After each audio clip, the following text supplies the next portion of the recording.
یاد رکھنی ہے. حضور فرماتے ہیں میری اور تمہاری مثال اس آدمی کی طرح جس نے آگ جلائی تھی. آگ روشن ہو گئی تھی تو پتنگے اس میں گرتے تھے, تو وہ آگ جلانے والا بار بار پتنگوں کو روکتا تھا, نہ جاؤ جل جاؤ گے. فرمایا تم بھی بار بار ایسے کام کرتے ہو جو تمہیں دوزخ میں لے جائیں, اور میں تمہیں سینہ بند سے پکڑ پکڑ کے بچاتا ہوں. یہ کام نہ کرنا دوزخ میں لے جائے گا, یہ کام نہ کرنا دوزخ میں. نبی پاک نے ایک ایک مرحلے میں امت کی رہنمائی کی, ایک ایک کونے میں تربیت فرمائی, اور بڑی جانفشانی کے ساتھ, بڑی ہمت کے ساتھ, جد و جہد کے ساتھ لوگوں کو دین کا پیغام دیا. اور پھر بڑی دانائی سے, آج کچھ لوگوں کا انداز تبلیغ جارحانہ ہے, وہ کسی کو نماز کی دعوت بھی دیتے ہیں تو تلخ لہجے کے ساتھ, اپنے کسی بھائی کو دین کا پیغام دیتے ہیں تو ترش انداز کے ساتھ, حالانکہ اپنے حق میں جب وہ باتیں کرتے ہیں تو میٹھی. آپ کو اگر اپنا سودا بیچنے کے لیے نرم بات کرنی آتی ہے تو حضور کے دین کے لیے نرم بات کیوں نہیں کرتے؟ اگر اپنے بچے کو اپنے حق میں قائل کرنے کے لیے لہجے کو باوضو کر کے میٹھا کرتے ہو, تو اپنے بچے کو نماز کی طرف مائل کرنے کے لیے, دین کی طرف مائل کرنے کے لیے میٹھا کیوں نہیں کرتے؟ آپ کا انداز حسین ہو, خوبصورت ہو. ادعو الی سبیل ربک بالحکمہ, لوگوں کو دانائی کے ساتھ اللہ کی طرف بلاؤ. اور یہ جو لوگوں نے کہنا شروع کر دیا نا یہ صرف علماء کی ڈیوٹی ہے, تو میرے بھائی نبی پاک علیہ السلام نے تو ایک معنی میں ہر امتی کو مبلغ بنایا ہے. فرمایا میری ایک آیت بھی کسی تک پہنچی ہے, ایک بات بھی تو دین میں لے جائے, پھیلائے جا کے.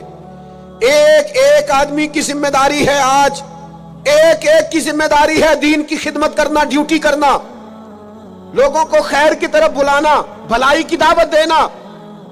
بڑا ثواب ہے مدینہ شریف میں مسجد نبوی شریف اور جنت البقیع میں دفن ہونے کا بڑا اجر ہے,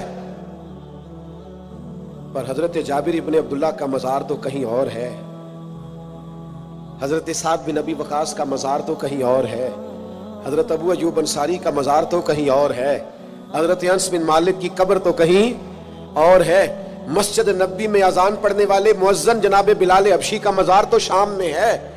میرے دوستو وہ تو نکل گئے دنیا میں حضور کا پیغام لے کر, انہیں پتا تھا جنت البقیع میں دفن ہونے کا بڑا اجر ہے. انہیں یہ بھی پتا تھا کہ حضور کا اصل تو رضا اس میں ہے کہ دین کا پیغام دیا جائے, نکلا جائے. جب یہ درد لگ جاتا ہے نا زندگی میں, تو پھر انسان گلی گلی گھومتا ہے دین کا پیغام لے کر, نگر نگر جاتا ہے. عدم سے لائی ہے ہستی میں آرزو رسول, کہاں کہاں لیے پھرتی ہے جستجو رسول. پھر انسان بیماریاں نہیں دیکھتا, تھکاوٹیں نہیں دیکھتا, گھر نہیں دیکھتا, پھر وہ اپنے اعلیٰ مقاصد کے لیے میدانوں میں رہتا ہے, جد و جہد کرتا ہے, کوشش کرتا ہے, ہمت کرتا ہے. آج امت مسلمہ کروڑوں میں ہے, کاروبار کو ٹائم دیتے ہیں, بچوں کو, دوستوں کو, صحت کو ٹائم دیتے ہیں, دین کو کیوں نہیں دیتے؟ پیغام دین اور بڑے خوبصورت انداز میں دیکھیے نا, ایک شخص نے بھی آ کے نبی پاک سے دین کی بات پوچھی ہے تو حضور نے ایک بندے کو بھی بتائی ہے, اور 100 نے آ کے پوچھی ہے تو حضور نے 100 کو بھی بتائی ہے. پیغام دین دانائی سے, تدبر سے. اور پھر آگے ارشاد فرمایا اللہ تعالیٰ نے, فرمایا جو پاک چیزیں ہیں وہ محبوب تم پر حلال کرتے ہیں, اور جو گندی چیزیں ہیں وہ محبوب تم پر حرام کرتے. یہ بھی یاد رکھنا. نبی پاک علیہ الصلوۃ والسلام نے فرمایا قیامت کے قریب ایک بندہ ٹیک لگا کے تکیے سے بیٹھ جائے گا اور کہے گا حلال وہی ہے جسے قرآن نے حلال کہا, اور حرام وہی ہے جسے قرآن نے حرام کہا. خود حضور فرماتے ہیں, فرمایا جسے اللہ کے رسول حلال کر دے وہ بھی حلال ہے, اور جسے حضور حرام کہیں وہ بھی حرام ہے.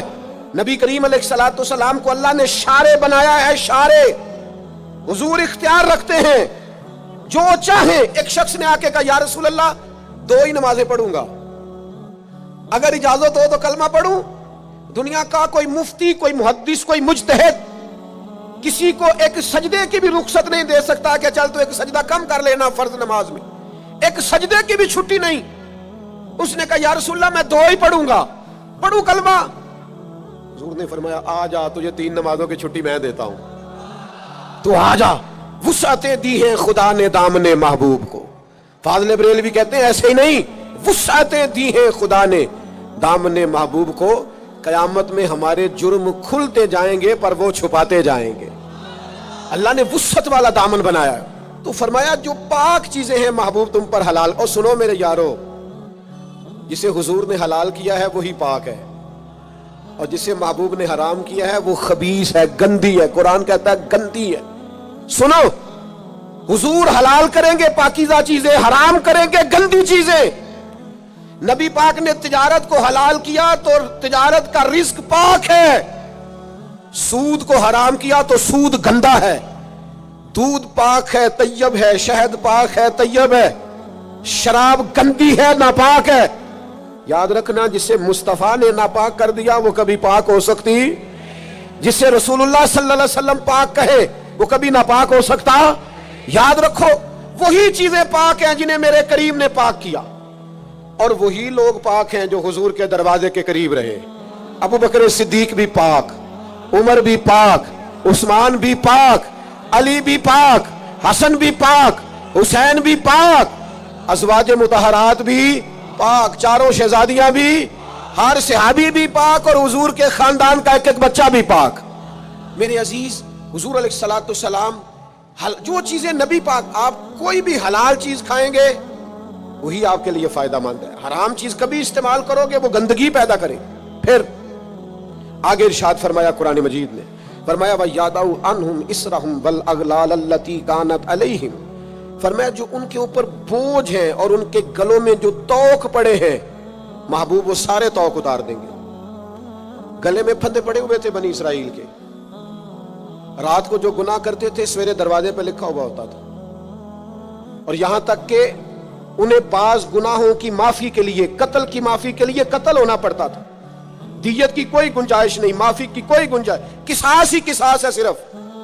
لیکن محبوب نے سارے پھندے اتار دیے، فرمایا تم سے کوئی گناہ ہو گیا ہے، کبیرہ گناہ ہو گیا ہے، کمرے میں جا کے چھپ کے بھی توبہ کر لو گے تو رب معاف کر دے گا۔ تم سے حقوق العباد ضائع ہو گیا، توبہ کر لو، متعلقہ بندے سے معافی مانگ لو، اللہ بھی معاف کر دے گا۔ تم سے قتل ہو گیا، جاؤ اہل خانہ سے معافی مانگ لو، دیت دے لو، رضامند کر لو، اللہ بھی معاف کر دے گا۔ تخفیف کر دی، آسانی کر دی، حضور کی تشریف آوری نے آسانی کر دی۔ ایک شخص سے گناہ ہو گیا، حد لگ گئی ان پر، اور وہ انتقال کر گئے، سیاستہ میں موجود ہے۔ بعض لوگوں نے کہا اس نے کتنا بڑا جرم کیا ہے۔ نبی پاک علیہ السلام نے فرمایا چپ کرو، تم نے جرم دیکھا، توبہ نہیں دیکھی؟ یا رسول اللہ جرم کیا ہے، حد جاری ہوئی ہے، وہ اس حد کی وجہ سے انتقال کر گئے۔ محبوب فرمانے لگے تم مردہ بھائی کا گوشت کھا رہے ہو اور وہ جنت کی نہروں میں غوطے لگا رہا ہے۔ یعنی یہاں توبہ کرنے والوں کو وہ معیار ملا، وہ معیار کہ جو دروازہ رسول پہ آ کے توبہ کر لے، حضور خوشخبری دیتے ہیں گناہگار بڑا تھا لیکن چونکہ یہاں آ کے توبہ کی ہے تو محبوب کا کرم برسا ہے، جنت میں بتاتے ہیں وہ جنت کی نہروں میں غوطے لگا رہا ہے۔ اور پھر اللہ نے آسانی کر دی، فرمایا وَلَوْ أَنَّهُمْ إِذْ ظَلَمُوا أَنفُسَهُمْ جَاءُوكَ، محبوب اگر یہ اپنی جان پر ظلم کر لینا تو تیری بارگاہ میں آ جائے، پھر یہاں آ کے اللہ سے معافی مانگے، محبوب بھی ان کی سفارش کر دیں تو اللہ کو معاف کرنے والا پائیں گے، توبہ قبول کرنے والا پائیں گے۔ گویا مجرم ہو تو منہ اشکوں سے دھوتے ہوئے آؤ، آؤ در تواب پہ روتے ہوئے آؤ۔ قرآن میں موجود ہے توبہ کا طریقہ، پر سرکار کی دہلیز سے ہوتے ہوئے آؤ۔ ہاں ہاں، سرکار کی دہلیز سے چلے نا ایمان دو قدم بھی اگر تیرا ہم سفر نہ ٹھہرے، اور تیرا حوالہ دیا نہ جائے تو زندگی معتبر نہ ٹھہرے۔ لبوں پہ ایاک نستعین ہے اور اس حقیقت پر بھی یقین ہے، اگر تیرے واسطے سے مانگوں کوئی دعا بے اثر نہ ٹھہرے۔ میرے عزیز یاد رکھیں، ارشاد فرمایا کہ تم پر جو بوجھ ہیں، جو پچھلی امتوں کے سخت احکام ہیں، وہ سخت احکام محبوب آسان کر دیں گے۔ نبی پاک علیہ السلام نے ہمیں جو دین دیا ہے وہ آسان دین دیا ہے، اور حضور علیہ السلام آسانی کو پسند کرتے۔ کسی بھی قبیلے کو، کسی جگہ قافلے کو حضور روانہ کرتے تو فرماتے خوشخبریاں دینا، وہاں جا کے خوشخبریاں دینا، اور فرماتے لوگوں کو امید دلانا، لوگوں کو مایوس نہ کرنا۔ ہمارے ملک میں آج کتنے لوگ ہیں جو مایوس کرتے ہیں، بری خبریں دیتے ہیں، لوگوں کے ذہنوں کے اندر ہر وقت مایوسی پھیلاتے ہیں۔ حضور نے آسان اور خوبصورت دین ہمیں دیا ہے، ایسا دین جو ایک ایک بات قابل عمل ہے، جس